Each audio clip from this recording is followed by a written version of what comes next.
Ndipo zimene zachitika kusanjika dzulo zija, ine nditakhala kuti ndine president kapena ndine mulangizi wa president, imene ija ikhonza kukhala sona yomaliza. Koma vuto la atsogoleri athu kusamva, the writing is on the wall. Usogoleri wanu wafufuzidwa ndipo walephera. Izi ndi zimene mawu amene amanena Mutharika uja.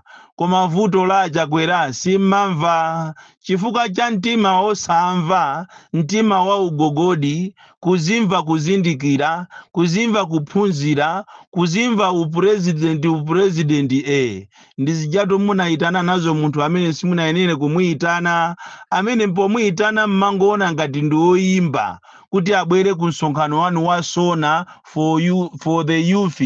Umenenso cholinga chake sichikuziwika, koma tikafufuza cholinga chake ndikuyikira kumbuyo sona imene Amalawi adanayo kukhosi, kuyikira sona imene ndiyonama, ndiyezo satira zake ndizija mwaziona azulu kusanjika mwakumana naye na Madingo, amene akanakhala oyimba ena akanangopita kumene kujako atavala galoni yolembedwa kuti MCP ndikumayimba nyimbo zokutamandani.